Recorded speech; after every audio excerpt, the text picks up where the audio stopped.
ఆనందం నీలోనే, ఆధారం నీవేగా, ఆశ్రయం నీలోనే నా యేసయ్యా స్తోత్రార్హుడా. ఆనందం నీలోనే, ఆధారం నీవేగా, ఆశ్రయం నీలోనే నా యేసయ్యా స్తోత్రార్హుడా. దేవునికి స్తోత్రం. మన రక్షకుడైన యేసుక్రీస్తు నామములో మన ప్రవచన టీవీ చూస్తున్న ప్రతి విశ్వాసులకి ప్రభు పేట వందనాలండి. దేవుని మహాకృప బట్టి మరలా మీ ముందుకు వచ్చి దేవుని విలువైన వాక్యాన్ని అందించే బాధ్యతను ధన్యతనిచ్చినందుకు దేవదేవునికి స్తోత్రాలు చెల్లించుకుంటూ వాక్య భాగములోకి వెళదాం. ఈరోజు అంశము, శ్రమలో ఓర్పు కలిగి ఉంటున్నావా? ప్రేమైన దేవుని బిడ్డలారా, అపోస్తలుడైన పౌలు గారు రోమీయులకు రాసిన పత్రిక 5వ అధ్యాయము 3వ వచనంలో ఓ చక్కని మాట ఉంది. అంతేకాదు శ్రమ ఓర్పును, ఓర్పు పరీక్షను, పరీక్ష నిరీక్షణను కలగజేయునని ఎరిగి శ్రమల యందు అతిశయపడుదుము. పౌలు రోమీ సంఘం గురించి విలువైన మాటను ప్రతి ఒక్క విశ్వాసికి ఆత్మ సంబంధమైన మాటగా ఉండాలని పౌలు చక్కగా రాసి పెడుతున్నాడు. ప్రేమైన దేవుని బిడ్డలారా, చాలామంది జీవితాల్లో శ్రమ కలిగి, దుఃఖము కలిగి, వేదన కలిగి, కృంగిపోయిన స్థితిలో చాలా జీవితాలు మనం చూస్తూ ఉంటాం. అయితే చాలామంది ఓర్పు కలిగి ఉండలేరు. శ్రమ రాగానే దేవుని సన్నిధిని, దేవుని వాక్యాన్ని, ప్రార్థన జీవితాన్ని, భక్తి జీవితాన్ని, సంఘాన్ని విడిచిపెట్టి వెళుతూ ఉంటారు. శ్రమలు రాక మానవు. శ్రమ దినమున మనం కృంగితే చేతగాని వాళ్ళం అయిపోతాం. అందుకే విశ్వాసికి ఏమై ఉండాలి?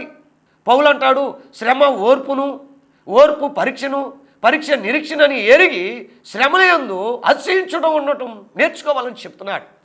ఈరోజు ఒక విశ్వాసిగా మన గురి ఏమై ఉండాలంటే ఓర్పు కలిగి దేవుని యందు నిలబడి జయం పొందుకునే బిడ్డలుగా ఉండాలి. వాక్యం వింటున్న ప్రేమైన దేవుని బిడ్డలారా, మన జీవితాల్లో కూడా బిడ్డలు బట్టి శ్రమ రావచ్చు, వ్యాపారాలు బట్టి శ్రమ రావచ్చు, అప్పులు బట్టి శ్రమ రావచ్చు, చదువుకుంటున్న చదువులు బట్టి శ్రమ రావచ్చు, నువ్వు వెళుతున్న సంఘం బట్టి, నీ ప్రార్థనలు బట్టి, నీ విశ్వాస యొక్క జీవితంలో శ్రమ కలిగి నువ్వు నడుచుకుంటూ ఉండొచ్చు. కానీ శ్రమలో మనం ఏమై ఉండాలి? ఎలా ఉండాలి? ఎలా నడవాలి? ఎలా జీవించాలి అంటే ఓర్పుతో మనం నడుచుకుంటూ వెళ్ళాలి. నా ప్రభువు ఉన్నాడు, నేను ఆరాధిస్తున్న దేవుడు, ఇశ్రాయేలును కాపాడువాడు, కునుకడు, నిద్రపోడు. ఆయన ఏమాత్రం విడిచిపెట్టేవాడు కాదు. ఆయనకు అసాధ్యమనేది ఏదీ లేదు. సమస్తము సాధ్యపరచగలిగిన దేవుడు ఉన్నాడు. నా పక్షాన నిలబడతాడు, నా పక్షాన పోరాడతాడు, నా పక్షాన కార్యాలు చేస్తాడు. ఆయన ఉన్నాడు, ఆయనతో నేను నడుస్తానని మనం ఒక నిరీక్షణ కలిగిన వారం ఉంటే ఏ శ్రమ మనల్ని దరిక రాదు. వాటన్నిటి నుండి విడిపిస్తూ ఉంటాడు. ఒక్కొక్క మేలు, ఒక్కొక్క దీవెన, ఒక్కొక్క ఆశీర్వాదాన్ని మన జీవితంలోకి తీసుకొస్తాడు. ఆదికాండము 16వ అధ్యాయంలో 6వ వచనం మీరు చూసినట్లయితే, అందుకు అబ్రహాము, ఇదిగో నీ దాసి నీ చేతిలో ఉన్నది, నీ మనసు వచ్చినట్లు దాన్ని చేయమని శారాతో చెప్పాను. శారాయి దాన్ని శ్రమ పెట్టినందున ఆమె ఎద్దు నుండి అది పారిపోగా. ఆగారు యొక్క జీవితంలోకి మనం వెళదాం. ఆగారు అబ్రహాము దగ్గర ఒక దాసిగా ఉంటున్న వ్యక్తి. ఆగారునే శారాయి తీసుకువెళ్ళి అబ్రహాము చెంతకు చేర్చింది. ఇక నాకు పిల్లలు పుట్టరేమో, ఇక నా వయసు మళ్ళినది, వృద్ధాప్యతనానికి నేను వచ్చేసాను, ఇక పిల్లలు పుడతారనే ఆశ నిరీక్షణ నాకు లేదు, ఇదిగో ఆగారుని ఇస్తున్నాను, ఆగారుతో నువ్వు ఉండమన్నప్పుడు అబ్రహాము శారాయి మాట విని ఆగరుతో వెళ్ళినప్పుడు ఆగరు గర్భఫలం కలిగి ఉందండి. ప్రేమైన దేవుని బిడ్డలారా, నిజంగా ఆ గర్భఫలం బట్టి శారాని ఎంతో శోధిస్తూ ఉంది ఆగర్ని. ఆగారు ఎంతో శోధించబడుతూ శ్రమ పడుతూ ఉన్నప్పుడు ఆగారు ఏం చెప్పాలో, ఎలా ఉండాలో నడవలేని స్థితి అయిపోయింది. ఆగారు ఒంటరిగా మిగిలిపోయిన స్థితికి వచ్చింది. ఆగారిని పట్టించుకునే వాళ్ళు లేరండి. అబ్రహాము గారు కూడా ఆ శారాయి మాట విని నీ దాసి నీ చేతిలో ఉంది, నీ ఇష్టం వచ్చినట్టు చేయమన్నప్పుడు ఆగారు అనుకుంటుంది, ఈ శ్రమ నేను తాలుకోలేను. శారా విస్తారమైన శ్రమ పెడుతున్నప్పుడు ఆగారు ఆ శ్రమ తట్టుకోలేక, ఆ శ్రమలో నిలవలేక, ఆ శ్రమను భరించలేక, ఆ శ్రమను తట్టుకోలేక పరిగెత్తుకుంటూ పరిగెత్తుకుంటూ వెళ్ళిపోయింది. ప్రేమైన దేవుని బిడ్డలారా, తల్లి విడిచినా, తండ్రి విడిచినా, అన్నదమ్ములు అక్క చెల్లెలందరూ విడిచిపెట్టినా నేను విడువను ఎడబాయనన్న దేవుడు అరణ్యములో ఆగర్ని కనుక్కున్నాడండి. ఆగర్ దగ్గరికి వచ్చి, ఆగరు నీకేమొచ్చింది, నువ్వు ఎక్కడికి వెళుతున్నావని దూత ఆవిడతో మాట్లాడుతున్నప్పుడు ఆగర్ అంటది, అయ్యా నా యజమానుడైన అబ్రహాము చెంత నుంచి నేను పారిపోతున్నాను. నువ్వెందుకు పారిపోతున్నావు? అయ్యా మీకు తెలియదేముంది, శారాయి నన్ను ఎంత ఇబ్బంది పెడుతుంది, శారాయి నన్ను ఎంత దుఃఖం పెడుతుంది, సాటి స్త్రీ అయిన కూడా చూడకుండా నన్ను ఎంతో శ్రమల పాలు చేస్తుందయ్యా. ఈ బాధ నేను తట్టుకోలేక, ఈ శ్రమను నేను సహించలేక, ఈ శ్రమలో ఓర్పు కలిగి ఉండటం నాకు చేతకాక నేను పరిగెత్తుకుంటూ వెళ్ళిపోతున్నాను. నిజంగా శారాని బట్టి ఆగరు ఎంతో వేదన పడుతుంటే దేవుడు ఆగరుతో ఒక మాట చెప్తున్నాడు, ఆగరు నువ్వు మరలా వెళ్ళి నీ యజమానురాల దగ్గర అణిగి మణిగి ఉండు. నువ్వేదైతే దుఃఖపడుతున్నావో, ఏదైతే కన్నీరు మున్నీరు అవుతున్నావో అక్కడి నుంచి నిన్ను లేవనెత్తబోతున్నా. దేవునికి స్తోత్ర. నీ సంతానాన్ని అభివృద్ధిపరిచి విస్తార జనముగా మారుస్తా, ఆశీర్వాదకరంగా, దీవెనకరంగా, మహిమకరంగా మారుస్తా. నీ శ్రమ అలాగే ఉండదు, నీ దుఃఖం అలాగే ఉండదు, నీ శ్రమలో నువ్వు వేదన అలాగే ఉండదు. నిన్ను విడిపించి తప్పించి లేవనెత్తి ఓ సమృద్ధైన మార్గంలో నిన్ను నడుపుతాను. నిజంగా ఏమిటని ఆగరు తెప్పరిల్లంటది, చూచుసున్న దేవుడు అయ్యా.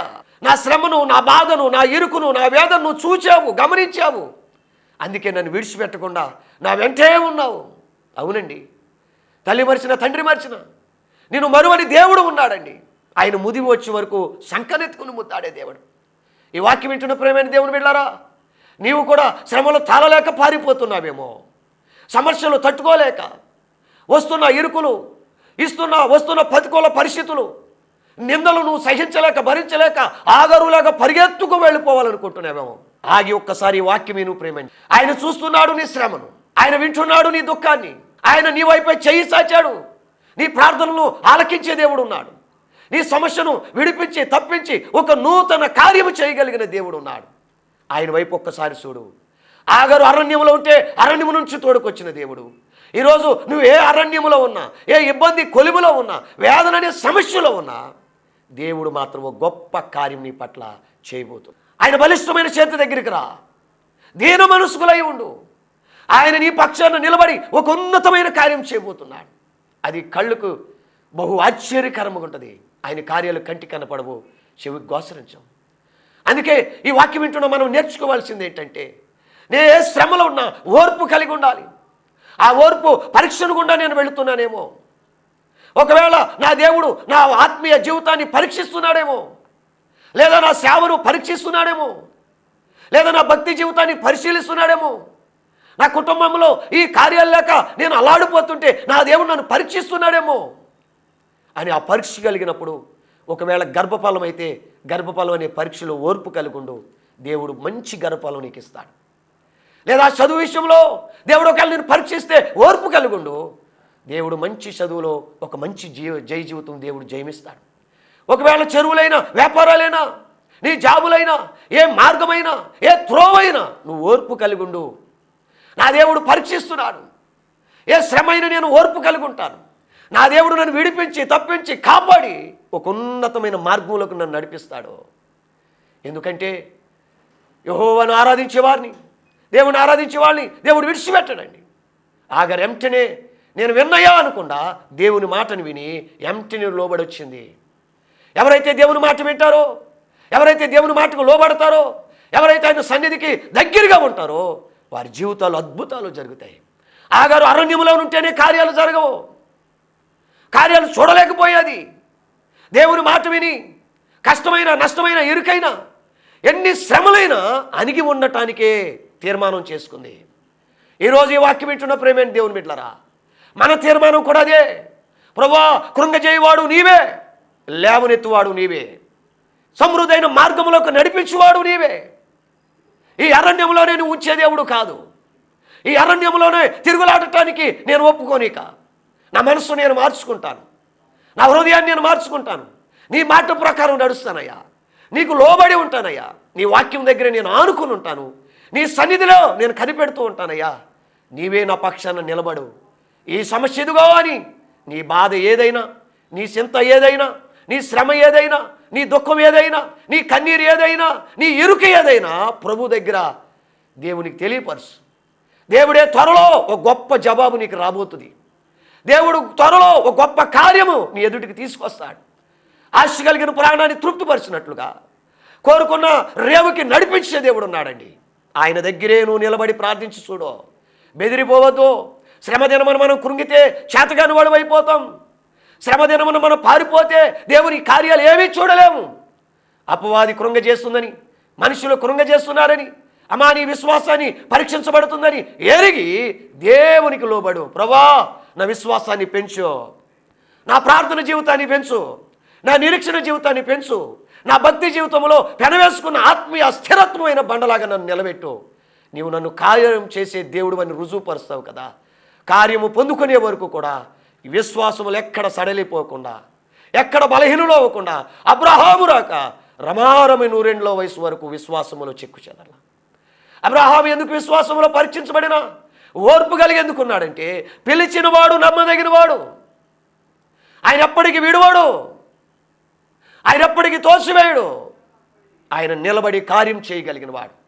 అందుకే ఈ వాక్యం వింటున్న ప్రేమైన దేవుని బిడ్డలారా, ఏ శ్రమైనా దేవుని వైపుకు రా, ఏ దుఃఖమైనా దేవుని వైపుకు రా, ఏ అనానుకూల పరిస్థితులైనా ప్రభువు దగ్గరికి రా. మనుషులకైతే అసాధ్యం, మనం ఆరాధిస్తున్న దేవుడు ఉన్నాడు, ఆయనకి సమస్తము సాధ్యమండి. అందుకే నువ్వు ఏ శ్రమ గుండా వెళుతున్నా దేవుని వైపు నువ్వు చూసినట్లయితే చెదిరిపోయిన నీ కుటుంబాన్నైనా కట్టగలిగిన వాడు, విడిపోయిన భార్యాభర్తలైనా ఆయా సమకూర్చగలిగిన వాడు. ఒకవేళ భర్త బట్టో భార్య బట్టో బిడలు బట్టో నీకున్న సమస్యలు బట్టో శ్రమ పడితే దేవుని వైపు తిరుగు. దేవుడే నీ భర్తను మార్చగలిగిన వాడు, దేవుడే నీ భార్యను మార్చగలిగిన వాడు, దేవుడే నీ బిడలు మార్చగలిగిన వాడు, దేవుడే నువ్వు వ్యాపార జీవితంలో నువ్వు వెళ్ళే ప్రతి త్రోవలో కూడా కార్యాలు చేయగలిగిన వాడు. ఒకవేళ అనారోగ్యాలతో బలహీనలతో కృంగిపోయి ఉన్నావేమో, ఇక ఇది నాకు సాధ్యం కాదు వల్ల కాదు అనుకుంటున్నావేమో, దేవుడు ప్రతీది కూడా స్వస్థపరచగలిగిన వాడు. గాయపెట్టువాడు ఆయనే, గాయాన్ని మానిపి స్వస్థపరచు యెహోవాగా నిలబడే దేవుడు అండి. ఎంత గొప్ప దేవుని కలిగిన మనము శ్రమలో ఒక ఓర్పు అనేది మనం కట్టుకోవాలి. ఓర్పు లేకే చాలామంది జీవితాలు, చాలామంది సేవలు చాలా చెదిరైపోతున్నాయి. ఓర్పు లేకే భక్తిలో నిలబడలేకపోతున్నారు, ప్రార్థన జీవితాన్ని కొనసాగించలేకపోతున్నారు, కుటుంబ వ్యవస్థని కట్టుకోలేని వారు కొంటున్నారు. అమ్మా ఈ వాక్యం వింటున్న ప్రేమైన తల్లులారా, జ్ఞానవంతురాలు తన ఇల్లు కట్టుకున్నట్లుగా ఎలాంటి ప్రతికూల పరిస్థితులు మనకు వచ్చినా, శ్రమలు మన మీదకి వచ్చి పొంగి పొరులుతున్నా, కుమిలిపోతున్నా, ఇదిగో ఆగారు అరణ్యానికి పారిపోయింది తట్టుకోలేక. ఒకవేళ మనం ఎక్కడెక్కడికో పారిపోతున్నామేమో, ఎక్కడికెక్కడికో చెదిరిపోతున్నామేమో, దేవుని కాకుండా, వాక్యం కాకుండా, ప్రార్థన కాకుండా, సన్నిధి కాకుండా ఇంకే వేరే వేరే త్రోవలోకి వెళ్ళిపోయారేమో. ఆ త్రోవలన్నీ విడిచిపెట్టండి. ఆగారు అరణ్యాన్ని విడిచిపెట్టేసింది, మరలా సవాసాల్లోకి వచ్చేసింది. ఈరోజు వేరే త్రోవలు ఉంటే వాటిని విడిచిపెట్టేద్దాం, తిరిగి ప్రభువు దగ్గరికి వచ్చేద్దాం. ప్రభువే మన పట్ల కార్యం చేయగలిగిన వాడు. ఆయన పాదాల దగ్గరికి వచ్చి, అయ్యా ఈ శ్రమ నుండి విడిపించేవాడు నీవే, నా దిక్కు మొక్కు నీవేనయ్యా, నన్ను విడిపించే దేవుడు నీవే కదా. ఒక మాట చూడండి, శ్రమలో ఎంత నలిగిపోయాడు, సమస్తాన్ని కోల్పోయాడండి. నాన్నవారు, నెలవరులు, బంధువులు ఎంత హేళన చేశారు ఏబు భక్తుణ్ణి. ఒక ఊజు దేశంలోనే గొప్ప ఆస్తిపరుడు, న్యాయవంతుడు, యథార్థవంతుడైన ఏబుకి భయంకరమైన శ్రమ వచ్చింది. శ్రమలో బిడ్డలను కోల్పోయాడు, కుటుంబాన్ని కోల్పోయాడు, తోడుగా నీడగా ఆశ్రయం ఉండవలసిన భార్య కూడా దేవుడు దూషించి మరణం కమ్మని ఏబు భక్తుణ్ణి నిష్కారణంగా వదిలివేసి వెళ్ళిపోయిందండి.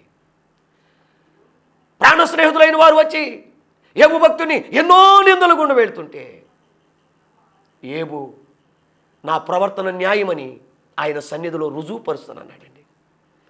ఏబు ఎంత ఓర్పు కలిగి ఉన్నాడో చూడండి. ఇదిగో ఆయన చంపినాను, నా ప్రవర్తన న్యాయమని రుజువుపరుస్తానంటున్నాడు. నీతిని విడువక గట్టిగా పట్టుకున్నాడండి. దేవునితోనే నడిచాడు. అయ్యా నన్ను ఇబ్బందులను కొలువులే, కానీ నన్ను సువర్ణంగా మార్చు. ఏ శ్రమైనా రాని, ఏ ఆటంకమైనా రాని, ఏ అవరోధమైనా రాని, ఏ ఇబ్బందులైనా నా దగ్గరికి దరిచారని కానీ నన్ను కృంగనివద్దో. శ్రమను తట్టుకోవటం నేర్పయా, ఓర్పు కలిగి ఉండటం నేర్పయా, నిరీక్షణ కలిగి ఉండటం నేర్పయా, నీ వైపే మెలకువతో కనిపెట్టే భాగ్యాన్ని నాకేమని భక్తుడు దేవుని వైపు అనుకుంటే, ఏ వ్యక్తులైతే దూషించారో ఆ వ్యక్తుల కొరకు ప్రార్థించే కృప దేవుడిచ్చాడండి. ఏవైతే పోగొట్టుకున్నాడో, ఏవైతే నష్టపోయాడో, ఏవైతే ఇక కరువు కాటకాల్లోకి వెళ్ళిపోయాడో, పోగొట్టుకున్నవన్నీ రెండంతలు దేవుడి దగ్గరికి తీసుకొచ్చాడు. దేవునికి స్తోత్ర. విస్తారమైన కలిమి, విస్తారమైన పశువులు ఏ భార్య దూషించి వెళ్ళిందో ఆ భార్యని దేవుడు తోడుకుని వచ్చి ఏబు దగ్గర చెంత తీర్చాడని. ఎందుకని? ఆయన ఉన్నాడు. ఇప్పటి వరకు నువ్వేం పోగొట్టుకున్నావో, ఏమి కోల్పోయావో, వేటి బట్టి దుఃఖపడుతున్నావో, వేటి బట్టి శ్రమ కలిగి ఉన్నావో నాకైతే తెలియదు. కానీ ఈ వాక్యం వింటున్న ప్రియమైన దైవజనమా, ప్రియమైన బిడలారా, ఈ టీవీ ముందు కూర్చుని మీరు ఆలకిస్తూ ఉన్నారు కదా, ఈ మాటలు మీ చెవులకు వెళ్ళని. ఏబికే దేవుడు అన్ని గొప్ప కార్యాలు చేసిన దేవుడు. ఆయన నిన్న నేడు ఏకరీతిగా ఉన్నాడు కదా. ఏబు వలె మన విశ్వాసాన్ని పెంచుకుందాం, మన నిరీక్షణ పెంచుకుందాం, మన పట్టుదల పెంచుకుందాం, దేవునికి దగ్గరగా ఉందాం. మనస్ఫూర్తిగా ఒక నీతిని, యథార్థతను కట్టుకునే వారమైతే మరలా నీకు రెండంతల కార్యాలు దేవుడు చేయబోతున్నాడు. ఒకవేళ దేవుని సన్నిధి కోల్పోయి ఉన్నావేమో, లోక సంబంధమైన జీవితంలో పడిపోయి ఉన్నావేమో, వాక్యం కాకుండా, ప్రార్థన కాకుండా, భక్తి కాకుండా వేరొక మార్గంలో ఉన్నావేమో, ఈరోజు నువ్వు విడిచిపెట్టాయి. ప్రభా, నా లోపం ఇది, నా బలహీనత ఇది, నా పాపం ఇది, నా ఉదేతి ఇది, నేను ఒప్పుకుంటున్నానని నువ్వు సరి చేసుకుని చూడు. దేవుడు అంటున్నాడు, ఏ స్థితిలో పడ్డావో ఆ స్థితిని జ్ఞాపకం చేసుకో. మరలా మారు మనసు బంధు దేవుని దగ్గరికి వచ్చి నువ్వు ఒప్పుకోవటం మొదలు పెడితే దేవుడు కార్యాలు చేస్తాడు. అతిక్రమలు దాచిపెట్టేవాడు వర్ధలుడు. వాటిని గైకొని ఒప్పుకొని విడిచిపెట్టినప్పుడే ఆయన మహాకనికరం మన మీదకి వస్తుందండి, మన బిడ్డల మీదకి వస్తుంది, మనం వెళ్ళే త్రోవలోకి వస్తుంది, మన కుటుంబం మీదకి వస్తుంది, మన వ్యాపారాల మీదకి వస్తుంది. ఇప్పటికంటే అధికమైన కృప, దీవెన, ఆశీర్వాదాలు మనం చూడగలుగుతాం. మరి మనం విడిచిపెట్టకుండా మనం ఇంకా లోక సంబంధముగా ఉంటూ ప్రభా ఈ శ్రమ, ప్రభా ఈ ఇబ్బంది, ప్రభా ఈ కంటే ప్రభు ఏమాత్రం మనకు కార్యం చేయడు. ఎందుకంటే అతిక్రమలు దాచిపెట్టేవాడు వర్తిల్లడండి. వాటిని విడిచిపెట్టాలి, వాటికి మనం దూరంగా ఉండాలి, వాటిని మనం అసహించుకోవాలి. వాక్యానికి, ప్రార్థనకి, ఆత్మ సంబంధమైన పరిశుద్ధమైన జీవితానికి మనం దగ్గరగా ఉంటే దేవుడు ఉన్నతమైన కృపనిస్తాడు. ఎందుకని మనం ఓర్పు కలిగి ఉండటం నేర్చుకున్నప్పుడు, దేవుని సన్నిధిని మనం కోరుకుంటున్నప్పుడు, పాప సంబంధమైన జీవితాన్ని విడిచిపెడుతున్నప్పుడు దేవుడు ఇంకా లోతైన నిరీక్షణ, లోతైన సమర్పణ, లోతైన ప్రతిష్టత మనకి ఇచ్చినప్పుడు ఇక మనం దేనికి కృంగిపోము, ఒక ధైర్యముగా ఉంటాం. సింహం వలె ధైర్యముగా నిలబడతాం. నా ప్రభు ఉన్నాడు, నా ప్రభు నా పట్ల కార్యము చేస్తాడనుకుంటాం. ఒక మాటను చూడండి ప్రియమైన దేవుని బిడ్డలారా, లూకా సువార్త 21వ అధ్యాయము 19 మీరు చూసినట్లయితే, మీ ఓర్పు చేత మీ ప్రాణములను దక్కించుకుందురు. ఓర్పు చేతనే మన ప్రాణములు దక్కించుకుంటామని చెప్తున్నాడు యేసు ప్రభువు. చక్కని మాట చెప్తున్నాడు. తల్లిదండ్రుల చేతను, సహోదరుల చేతను, బంధువుల చేతను, స్నేహితుల చేతను మీరు అప్పగింపబడుదురు. వారు మీలో కొందరిని సంపుదురు. నా నామము నిమిత్తము మీరు మనుషులందరి చేత ద్వేషించబడతారు. మనల్ని ఎవడు పొగడరు, ఎవరు మన మీద ప్రేమానురాగాలు చూపురండి.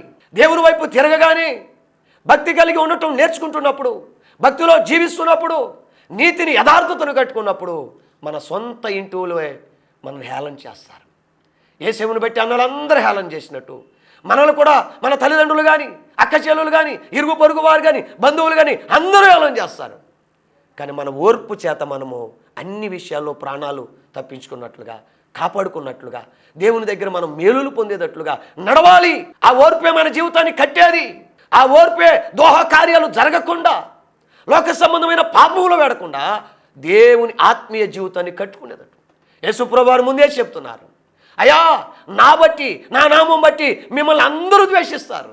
కాకపోతే మీరు చేయవలసింది, పట్టుకోవలసింది, నడవవలసింది, స్థాపించుకోవాల్సింది ఏంటంటే మీ అంతరంగ హృదయంలో ఓర్పు. ఎందుకని శ్రమ ఓర్పు పరీక్షను, శ్రమలో కూడా, నిందల్లో కూడా, ఇరుకుల్లో కూడా, ఇబ్బందుల్లో కూడా మనకు విలువగా కనపడవలసింది ఏంటంటే ఓర్పు. ఓర్పు ఎంత కలిగి ఉంటామో అంత సహనం కలిగి ఉంటాం, అంత భరించే వ్యక్తులుగా ఉంటాం, అంత సాధువుల వలె ఉంటాం, అంతగా అనుకువ ధీరత్వాన్ని మనం చూపించగలుగుతాం. ఓర్పు అనేది మనం లేకపోతే ఏది తట్టుకోలేము, ఏది సహించలేము, ఏది భరించలేము, ఏ విషయంలో కూడా ఒక అనుకువ పెట్టుకోలేము. ఓర్పు వల్ల ద్రోహ కార్యాలు జరగకుండా మనం ఉంటుంది. అన్ని విషయాల్లో మనం కాపాడబడుతూ ఉంటామండి. అందుకే ఈ వాక్యం వింటున్న ప్రేమైన దేవుని బిడ్డలారా, మన ఆరాధనలో, మన భక్తిలో ఇముడిపోయి ఉండవలసింది ఓర్పు. చాలామంది వాక్యం వింటారు, ప్రార్థన చేస్తారు, ఓర్పు కనపడదు. చాలామంది సేవ కలిగి ఉంటారు, ఓర్పు కనపడదు. సంఘాలు కలిగి ఉంటారు, ఓర్పు కనపడదు. ఓర్పు లేనప్పుడు దేవుని ప్రేమ మనం చూపించలేము. దేవుని మాట చెప్తుంది, క్రియలు లేని విశ్వాసము మృతము. మనలో క్రియలు కనబడాలి. ఆత్మీయులు అనగానే విశ్వాసులతో పాటు వీళ్ళు ఓర్పు కలిగిన వాళ్ళు, తగ్గింపు కలిగిన వాళ్ళు, దీనత్వం కలిగిన వాళ్ళు, ఆత్మ సంబంధమైన జీవితాన్ని కట్టుకునే వాళ్ళని చెప్పాలి. ప్రభు ఒక వ్యక్తి గురించి ఎందుకు చెప్తున్నాడు? మోషే నా ఇల్లంతటిలో నమ్మకస్తుడు, భూలోకులందరికంటే మిక్కిలి సాత్వికుడు.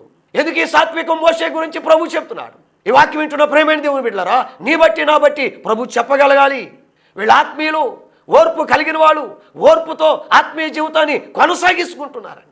మన గుండె లోతులో ఉండవలసింది ఓర్పు అండి. అందుకే ప్రతి శ్రమను నువ్వు దానివైపు చూడకుండా, ప్రతి బాధను నువ్వు దానివైపు చూడకుండా, ప్రతి ఇరుకు ఆటంకాన్ని దానివైపు చూడకుండా ఓర్పుతో నా దేవుని వైపు నేను చూడాలి, నా శ్రమంతా ఆయనకు చూపించాలి. ఎందుకని? దేవుడు మన కొరకు చింతిస్తున్నాడు. మన చింత యావత్తు ఆయన మీద వేసేవారు ఉంటే ఆయన నమ్మదగిన వాడు, గొప్ప కార్యాలు చేయగలిగిన వాడు, మన చింతను తొలగించగలిగిన వాడు, మన రుగ్బాధలను తొలగించగలిగిన వాడు, మనకున్న బాధల్ని నుండి విడిపించి తప్పించి కాపాడి సంరక్షించి ఒక లోతైన ఆశీర్వాదములోకి మనం తీసి. అందుకే నా ప్రేమైన దేవుని బిడ్డలారా, మనకు ఎదుర్కొన్న ప్రతికూల పరిస్థితులు బట్టి బెదిరిపోకూడదు, కృంగిపోకూడదు. ఎలాంటి ఆటంకాలు మనకు వస్తున్నా ప్రభువే చెప్తున్నాడు, మీరు ఓర్పు కలిగి ఉండండి, ఓర్పుతో నడవటం నేర్చుకోండి. మీ విషయంలో నేను చింతించేవాడిని ఉన్నాను, మీ విషయంలో నేను కార్యం చేసేవాడిని ఉన్నాను. మీరు మొదలు పెట్టటము ఒక ఓర్పుతో మీరు మొదలు పెట్టండి. ఎందుకంటే కుటుంబంలో ఓర్పు అనేది చాలా విలువైనది.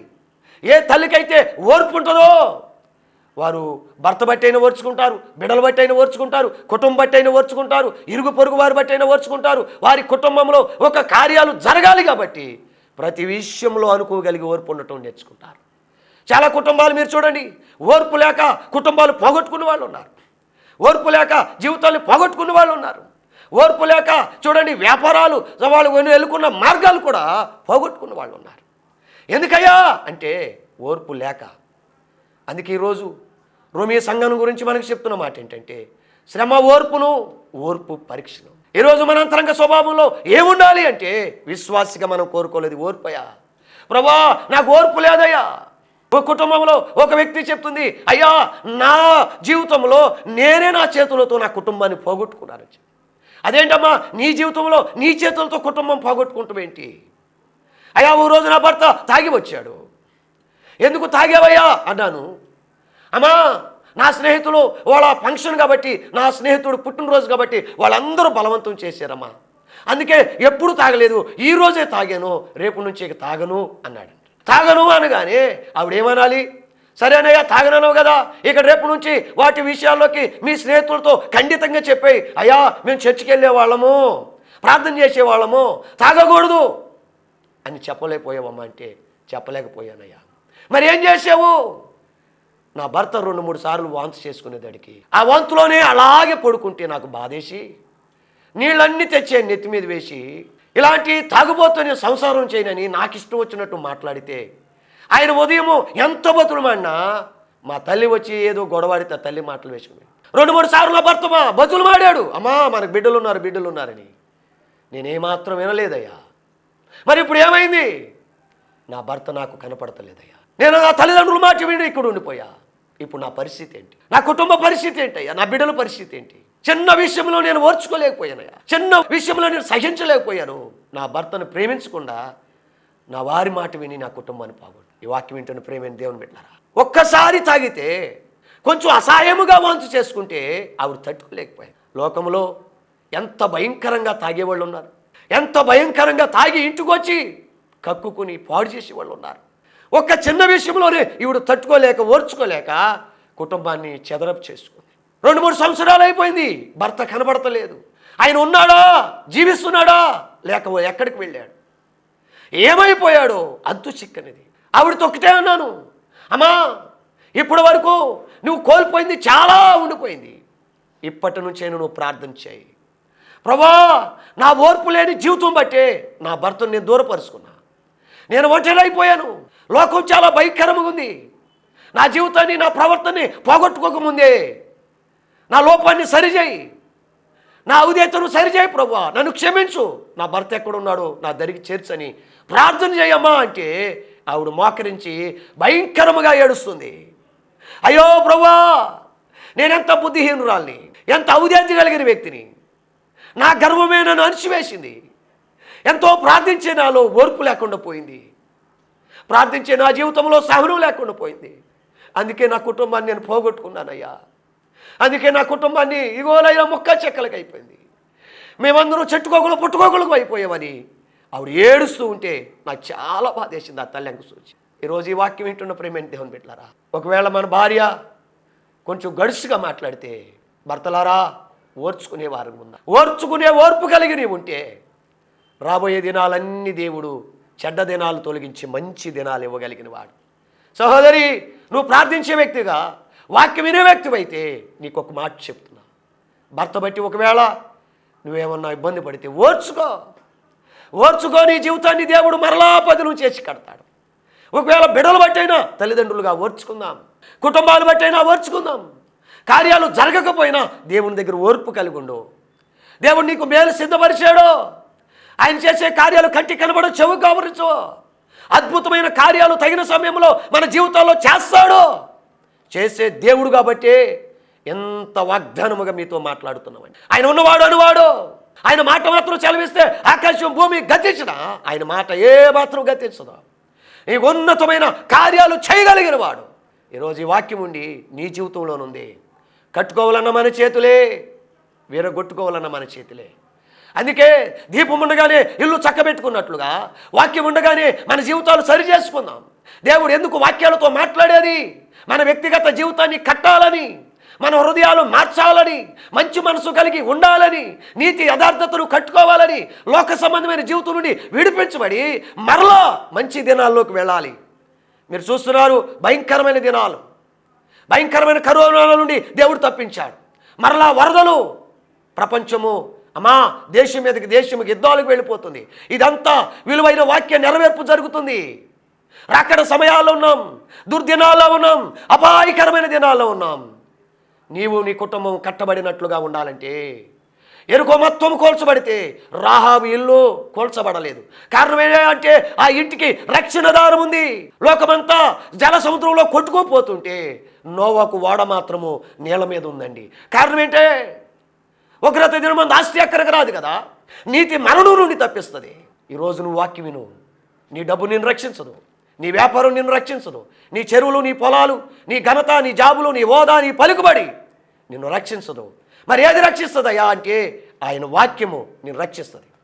ఆయన వాక్యము నిన్ను కాపాడుతుంది. ఆయన వాక్యము నిన్ను పదిలపరుస్తుంది, సర్వసత్యములోకి నడిపిస్తుంది, చెడు మార్గం నుండి నడిపిస్తుంది. విలువైన మార్గాన్ని, విలువైన జీవితాన్ని, ప్రభువుకి సమాజానికి నచ్చే జీవితాన్ని దేవుడు ఇవ్వగలిగిన వాడు. ఎందుకే తెలుసా? వాక్యం కోరదగినది, నమ్మదగినది. ఆ వాక్యాన్ని నువ్వు పట్టుకోగలిగితే నువ్వు ఓర్పుతో ఉంటావు, ఓర్పుతో నలుగురికి మాదిరి అవుతావు. అందరికీ మాదిరిగా మనం ఉండాలి అంటే, ఆత్మ సంబంధమైన జీవితగా వ్యక్తిగా మనం కనబడాలి అంటే ఆ విశ్వాసములకు మనం రావాలండి. ఇంకెంతకాలము నామకార్థమైన జీవితంలో ఉంటాం, ఇంకెంతకాలము నులివెచ్చని జీవితంలో ఉంటాం, ఇంకెంతకాలము అలవాటు ఆచారంగా నడుస్తాం. ఎన్నో సంవత్సరాలు బట్టి చర్చికి వెళ్తాం కంట జీవితాన్ని మార్చుకుని దేవుని కొరకు ఒక నీతిగా యథార్థంగా జీవించిన అది కొద్ది దినాలైనా దేవుని దృష్టికి విలువగా ఉంటాయి. అలా విలువగా ఉండాలని పౌలు సంఘాన్ని ఏమంటున్నాడంటే, ఓ రోమీ సంఘమా, దేవుణ్ణి ఆరాధిస్తున్నారు మంచిదే, వాక్యం వింటున్నారు మంచిదే, కానీ మీకేం కావాలంటే శ్రమ, ఓర్పు సహనం కావాలమ్మా. సహనంలోనే పరీక్ష ఇవన్నీ ఉంటాయి. ఇవి మీరు కట్టుకోగలిగితే మీ ఆత్మీయ జీవితం బాగుపడుతుంది. ఈ వాక్యం వింటున్న ప్రేమైన దేవుని బిడ్డలారా, ఎన్ని శ్రమలన్నా రాని మనం ఓర్పుతో ముందుకు వెళదాం. దేవుడు మన పట్ల అద్భుతం చేస్తాడు. ఈరోజు నువ్వు ఒప్పుకునే వ్యక్తివైతే లోబడి ప్రార్థన చేస్తావా? ప్రార్థన చేద్దాం. కళ్ళు మూసుకోండి. మీ అందరి కొరకు ప్రార్థన చేద్దాం. మహిమ కలిగిన తండ్రి, నీ కొందనాలు, స్తోత్రాలు. ఇదిగోనయ్యా, మన ప్రవచన టీవీ ద్వారా ఎందరైతే వాక్యం వింటున్నారో వారందరి జీవితాల్లోకి నీ కార్యాలు జరిగించు. ఒక్కొక్క హృదయాన్ని తెరువు నాయన. శ్రమలో నుండి విడిపించు, శ్రమలో నుండి తప్పించు, ఆటంకాలన్నీ తొలగించి ఒక నవనూతనమైన కార్యాలు జరిగించు. ఎందరైతే ఈరోజు తీర్మానం చేసుకుని అయ్యా అలవాటు ఆచారం వాడుకమేం లేకుండా సంపూర్ణంగా నీకు లోబడి రక్షణ కలిగి ఉంటామనుకుంటున్నారో వారందరి జీవితాలు జై జీవితంలోకి నడిపించు అయ్యా. ప్రతి ఒక్క బిడ్డలకు ఓర్పు మీరు దయచేయండి, సహనాన్ని మీరు దయచేయండి నాయన. నూతన హృదయాన్ని, నూతన బుద్ధిని మీరు దయచేయండి. మరి ఈరోజు ఇంతమంది వాక్యాన్ని అందించడానికి ముందుకు వచ్చిన మునకాల మరియమ్మ గారి వారి కుటుంబాన్ని మీ చేతులకు అప్పచెప్తున్నానయ్యా. ఆ కుటుంబానికి నూతన కార్యాలు, అద్భుతాలు మీరు జరిగించి ఈ పరిశీలన నానాటికి దీవెనకరంగా మార్చి ఇగో ఈ ఛానల్ కూడా అద్భుతమైన ఆశ్చర్య కార్యాలు మీరు జరిగించమని యేసు నామములో అడిగి వేడుకుంటున్నాము తండ్రి. ఆమేన్. అమ్మ, మీ అందరికీ ప్రభు పేట వందనాలు. మరి ఈ ఛానల్లో జరుగుతున్న ఈ ప్రోగ్రాం బట్టి మీరందరూ ఆత్మీయంగా మా కొరకు ప్రార్థన చేయండి. మీరు కూడా ఈ పరిచర్ను బలపరచాలనుకుంటే మీ వంతుగా ఒక ప్రోగ్రానికి ముందుకు రావాలి. ప్రభు పరిచర్య ముందుకు వెళ్తుంది, అనేక మందికి సువార్తకు వెళ్తుంది. ప్రభు పేట మీ అందరికీ వందనాలండి.